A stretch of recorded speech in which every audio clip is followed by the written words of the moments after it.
Good morning everyone, hope you are doing well in your life. आज general entries के अंदर हम नई जनरल एंट्रीज के बारे में पढ़ेंगे, जैसे कि charity, goods given in sample, loss, इन चीज़ों के बारे में हम पढ़ेंगे। ओके, पहले हम कुछ चीज़ जानते हैं, स्क्रीन पे देखेंगे बेटा। एक होता है कॉस्ट प्राइस,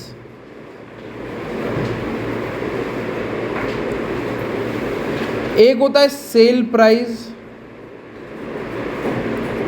एक होता है परचेज और एक होता है sale. If you look to the question, मतलब if you look to the screen, यहाँ पे 4 वर्ड्स आपको दिखाई दे रहे हैं। अगर मैं आपको इसको मैच दी कॉलम की तरह लाइंस करने को लिए बोलूँ,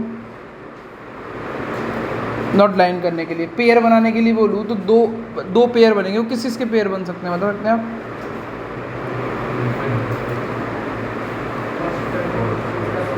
कॉस्ट प्राइस और परचेज का, और सेल प्राइस और, मैं 100% बोल सकता हूँ कि आपने ये जो ग्रुप बनाए हैं, ये ग्रुप सेल से तो बना दिया, कॉस्ट प्राइस से नहीं बनाया था आपने इन दोनों का ग्रुप बना दिया तो ऑटोमेटिकली उसका ग्रुप बना दिया। ध्यान रखिएगा, कॉस्ट प्राइस जनरल एंट्री में परचेज को शो करती है और सेल प्राइस हमेशा सेल को करती है। अब स्क्रीन पे देखिएगा और थोड़ा सा मतलब समझिएगा। गुड्स लॉस्ट हो गए, एक सेलिंग प्राइस दे रखा है और एक कॉस्ट प्राइस दे रखा है। मुझे किस प्राइस से मतलब होना चाहिए, सोचो समझो। गुड्स मेरे खो गए तो मुझे किससे मतलब होगा, सेलिंग से या कॉस्ट से? मैं दोबारा से पूछना चाहता हूँ, गुड्स मेरे लॉस्ट हो गए तो मुझे किससे मतलब होगा?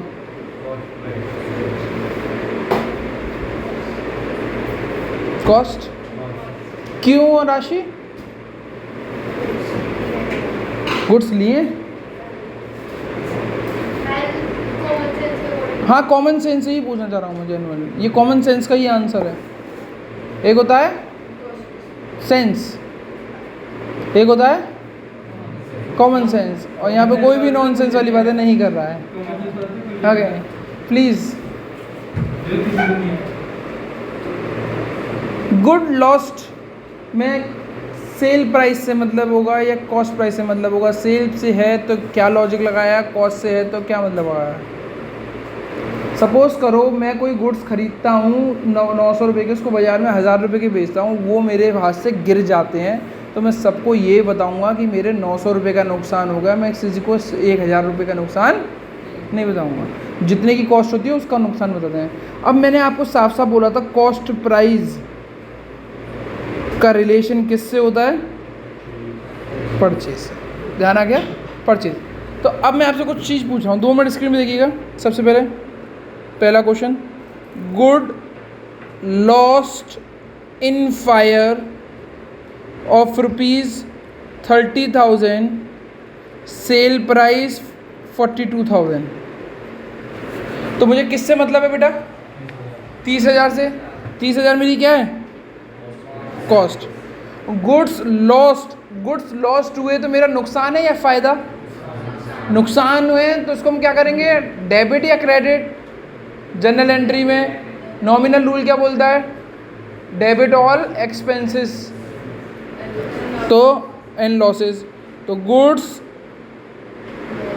Lost in fire account debit to, कितने रुपए के गुड्स बेकार हुए? 30,000 के या 42,000 के?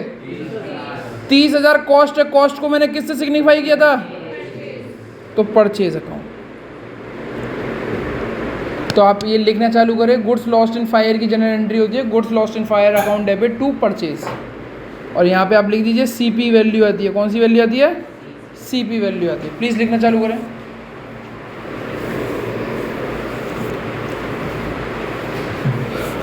C fire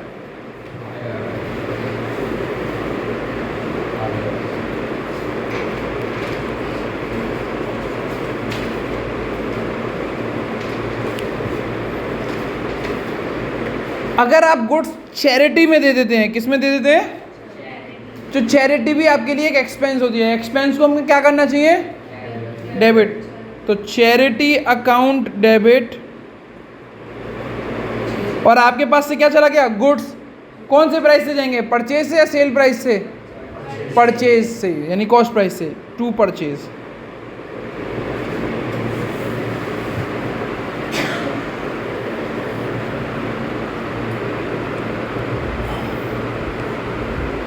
free sample, free sample कब करा जाता है, जब आपको एडवर्टाइजमेंट करना हो अपना, क्या करना हो, एडवर्टाइजमेंट।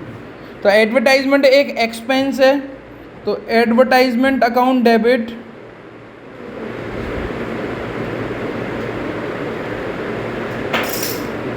टू, जो भी एक्सपेंस होता है वो परचेज से ही बोला जाएगा, मतलब उसी वैल्यू से, कॉस्ट वैल्यू से, सीपी वैल्यू।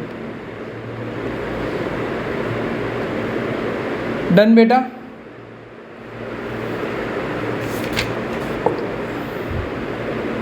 अगर आप कोई गुड्स घर के लिए ले जाते हो, पर्सनल यूज़ के लिए,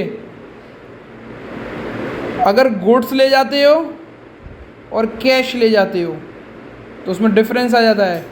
दोनों में आएगा तो सही ड्राइंग ही, ड्राइंग अकाउंट डेबिट, क्योंकि ड्राइंग कैपिटल को कम करती है, कैपिटल को कम करती है, यानी डेबिट होना चाहिए। Drawing account debit, drawing account debit to, goods ले गए तो परचेज, और कैश ले गए तो कैश, और अगर बैंक से पैसा निकाला तो बैंक। ये ध्यान रखिएगा।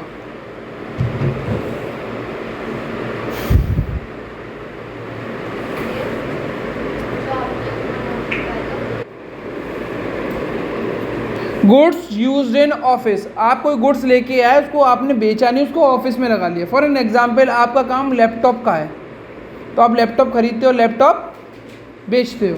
तो लैपटॉप को खरीदोगे तो लैपटॉप वर्ड यूज़ नहीं करोगे, वर्ड यूज़ करोगे परचेज, और लैपटॉप को बेचोगे तो लैपटॉप यूज़ नहीं करोगे, क्या करोगे, cell.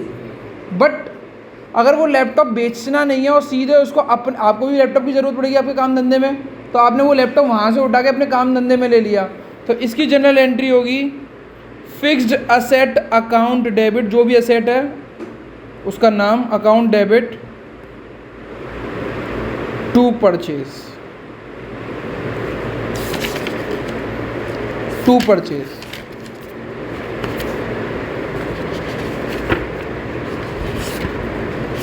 To purchase,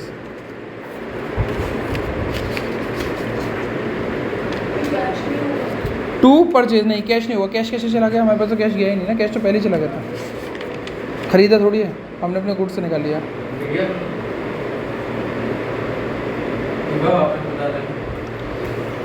for an example, अगर मैं गुड्स परचेज, मतलब मेरा काम क्या कहते हैं, लकड़ी का है, मैं लकड़ी खरीदता हूँ, लकड़ी को बेचता हूँ, यानी वुड को खरीदता हूँ, वुड को बेचता हूँ, तो उसको मैं वुड नहीं बोलूँगा, क्या बोलूँगा, परचेज और सेल। पर उस वुड को मैंने इस्तेमाल करके बेचा नहीं, उससे मैंने अपने लिए चेयर बनवा ली, तो वो जो परचेज जो करी थी वो किस में कन्वर्ट हो गई, एक चेयर में। चेयर क्या है मेरा, फिक्स असेट। फिक्स असेट को हम क्या बोलते हैं, फर्नीचर, इस वाले केस में। तो फर्नीचर बन गया, तो फर्नीचर अकाउंट डेबिट। मेरे पास से चला क्या गया था, गुड्स, कौन सी प्राइस से, कॉस्ट प्राइस से, तो क्या हो गया, परचेज। तो fix asset account debit to purchase.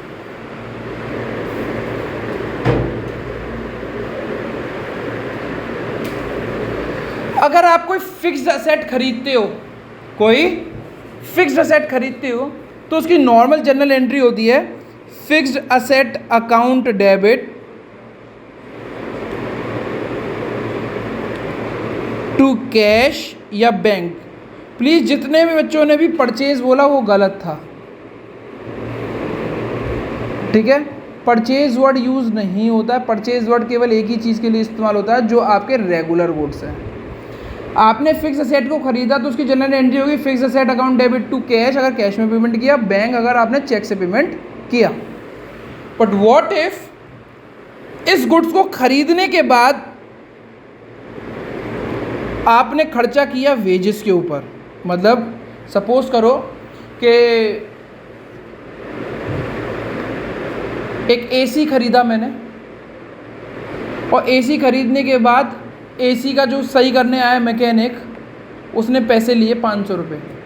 उसी दिन जिस दिन एसी खरीदा उस दिन उसने कुछ फॉल्ट आ रहा था या कुछ तार का एडिशन था, कुछ भी करना था, आपको चालू नहीं हो पा रहा था, तो आपने उसको पैसे दिए। तो आपने दिए क्या, इसको पैसे क्या दिए आपने, वेजेस। तो आपकी जनरल एंट्री होनी चाहिए थी wages account debit to, but ये नहीं होगी यहाँ पे, बट ये एंट्री क्या होगी, fixed asset account debit to cash. भैया ये कैसे हुआ, तो इसके लिए नोट लिखना चालू करें। If in the question fixed asset are purchase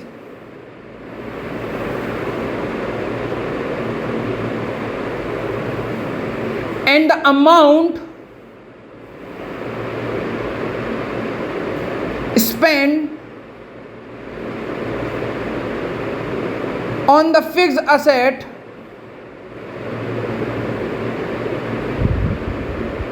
to make it in a working condition,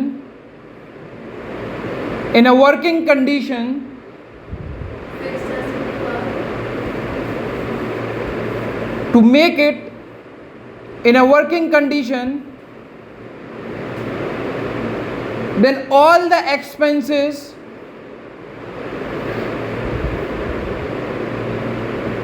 will be debited to fixed asset account। समझ के चलते हैं दोबारा से प्लीज़। बेटा स्क्रीन पे देखें, आपने एक एसी खरीदा 30,000 रुपये का, उसके साथ आपने इंस्टॉलेशन चार्जेस भी दिए 500 रुपये के, उसके साथ आपने कुछ वायरिंग वर्क के लिए भी पैसे दिए 1000 रुपये, और उसके साथ आपने एसी के कवर के पैसे दिए 250 रुपये। तो सबको जाके आप क्या बताओगे कि आपने कितने रुपए का एसी खरीदा, 30 का खरीदा या ये सारे पैसे जोड़ के बताओगे? क्योंकि ह्यूमन नेचर है, बड़ा चढ़ा के बताने की आदत है। मैं किसी को ये नहीं बताऊंगा कि 26,000 का एसी है, मैं बताऊंगा ये सारे खर्चे का। तो जब आप इन सारे खर्चों को जोड़ रहे हो और इन खर्चों को किसका नाम दे रहे हो, एसी का, तो ये सारे खर्चे एसी में जुड़ जाएंगे। वरना अगर अलग अलग करते तो क्या एंट्री होती, पहले की वो एंट्री होती एसी का नॉर्मल गुड है तो अपने नाम से जाना जाएगा एसी टू कैश 30,000। अब दूसरी एंट्री क्या होती है इंस्टॉलेशन की, तो इंस्टॉलेशन टू कैश कितने रुपए, 500। दूसरी क्या होती वायर टू कैश 1,000। और ये क्या थी हमारी cover expenses account debit to cash 250। But अब इन सबको ऐसे ना करके हम सब में जोड़ देंगे एसी अकाउंट डेबिट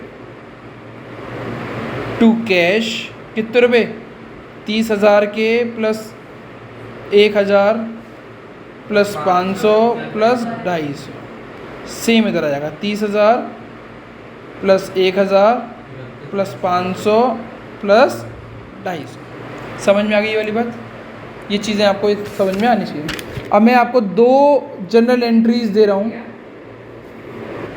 और अगर आपने क्या कहते हैं कोई और खर्चा करते हैं बट वो समय के बाद करते हैं, एसी लग जाने के बाद में करते हैं, मतलब कोई भी मशीन लग जाने के बाद में खर्चा करते हैं, और वो छोटा मोटा खर्चा है, तो वो छोटे मोटे खर्चे के नाम से जाना जाएगा, फिक्स एसेट के नाम से नहीं जाना जाएगा। मैं क्वेश्चन दे रहा हूँ, प्लीज़ क्वेश्चन को अटेम्प्ट करें। चलिए बच्चों, क्वेश्चन नंबर 8 को एक बार देख लेते हैं। Goods withdrawn by owner for personal use, drawing to purchase, distributed as free sample, बिल्कुल अभी बताया था, advertisement to purchase, charity to purchase, timber office furniture के लिए यूज़ हुआ, और यहाँ पे साफ साफ बोला टिम्बर मर्चेंट, यानी उसको टिम्बर खरीदने का और बेचने का काम है, तो इसकी जनरल एंट्री होगी office furniture to cash to purchase.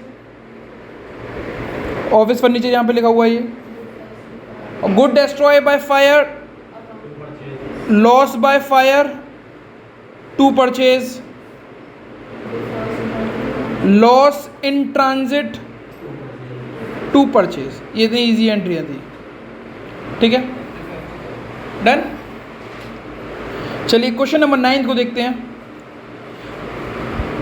बेटा जो पुरानी मशीनरी होती है और उसके ऊपर कोई भी खर्चा होता है उसको रिपेयर के नाम से, वेजेस के नाम से, जो भी खर्चा होगा उसके नाम से जाना जाएगा। तो उसकी जनरल एंट्री होती है expense account debit to cash. क्या होती है? Expense account debit to cash. और जो नई मशीनरी के ऊपर तुरंत की तुरंत खर्चे होते हैं वो मशीन के नाम से जानेंगे। पहला क्वेश्चन, 1 अप्रैल को आपने पुरानी मशीनरी को रिपेयर कराया जिसका खर्चा आया 1000 रुपये। पुरानी मशीनरी है, भैया ने बताया, तो पुराने खर्चे के नाम से जानिएगी। तो repairs account debit to cash कितने रुपये बेटा? 1000। दूसरा, परचेज अ न्यू मशीनरी। ठीक है भैया, खरीद लो। Machine to cash. बेटा if you are using the word like purchase, तो परचेज गलत है क्योंकि मशीन एक अबनॉर्मल गुड्स है, आप इसको डेली खरीदते और बेचते नहीं हो। फिर आपने उस मशीनरी को अपने पास तक लाने के लिए भाड़ा दिया। मैंने बोला नई मशीनरी के ऊपर कोई भी खर्चा होगा वो नई मशीन के नाम से जाना जाएगा, उस खर्चे के नाम से नहीं जाना जाएगा। तो जनरल एंट्री होगी मशीन टू कैश। यहाँ पे 42,500 आएगा पहले वाले में और दूसरे वाले में 2500। यस। इंस्टॉलेशन चार्ज दिए, नई मशीनरी पे इंस्टॉलेशन चार्ज दिए, तो भैया इसका नाम लगेगा मशीन टू कैश, क्योंकि सारे खर्चे किस नाम से जानेंगे? फिक्स एसेट के नाम से। मशीन टू कैश कितने रुपये? 5000। आपने दोबारा से एक सेकेंड हैंड मशीनरी खरीदी, सेकेंड खरीदो फर्स्ट हैंड खरीदो, आपके लिए तो न्यू है, वो आपको मशीन के नाम से जाननी है। Machine to cash 18,000। लास्ट, आपने उस मशीनरी पे रिपेयर करवाया तो अभी वो किस नाम से जाना जाएगा? Machine to cash. कब नहीं माना जाता रिपेयर, वो कब नहीं जमानी आई थी वो मशीन? जो अगर वो पुरानी होती तब हम उस पर करते। ये मेरी सारी जनरल एंट्रीज हो चुकी हैं।